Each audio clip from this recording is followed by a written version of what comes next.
ये शाहजहां कहता है और वो कोसता है औरंगजेब को कि तुझसे अच्छा तो वह हिंदू है जो हिंदू जीते जी तो अपने बुजुर्ग मां बाप की सेवा करता है और मरने के बाद वर्ष में एक बार श्राद्ध और तर्पण के माध्यम से अपने पितरों को जल देता है।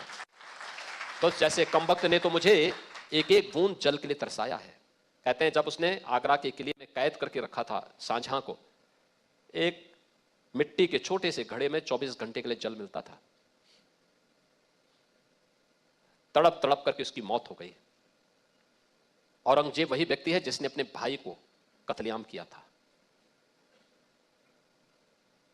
अगर किसी को औरंगजेब पसंद है तो रखें, बहुत शान से अपने परिवार के लोगों का नाम, अपने बच्चों का नाम रखें। मैं उनको पहला उनको मुबारकबाद दूंगा, इसके बारे में बधाई दे दूंगा उनको कि तुमने अच्छा किया, अब इसका परिणाम भी भुगत लो। महाकुंभ का आयोजन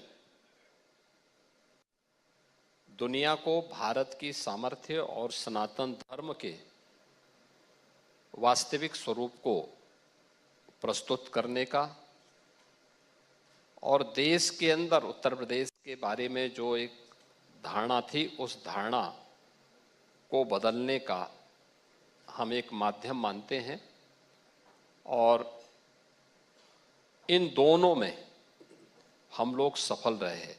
दुनिया ने भारत के सामर्थ्य को देखा है, सनातन धर्म क्या है उसके बारे में उन लोगों को क्या बताया गया था, देशवासियों को भी और दुनियावासियों को भी। लेकिन उसका वास्तविक स्वरूप देखना हो तो सनातन धर्म क्या है, या महाकुंभ उसका एक विराट स्वरूप की एक झलक थी। और उस स्वरूप जो झलक थी महाकुंभ के रूप में, दुनिया उसको बड़े आश्चर्यचकित तरीके से, बड़े अद्भुत और कौतूहल की निगाहों से देख रही थी। और उस महाकुंभ के त्रिवेणी के संगम में डुबकी लगा करके, महास्नान में भागीदार बन करके स्वयं पुण्य का भागीदार भी बन रही थी। इसलिए उत्तर प्रदेश को अपना परसेप्शन को देश और दुनिया के सामने प्रस्तुत करने का अवसर मिला। तो भारत की जो वास्तविक पहचान थी, महाकुंभ ने दुनिया के सामने उसको रखा कि भाई ये भारत है और भारत की सामर्थ्य है और सनातन धर्म इसका मूल पहचान है। और सनातन धर्म को जानना है। जो तुम सोचते हो जाति भेद के बारे में, पंथ भेद के बारे में, क्षेत्र के भेद के बारे में या लिंग के भेद के बारे में, यहां ऐसा कुछ नहीं।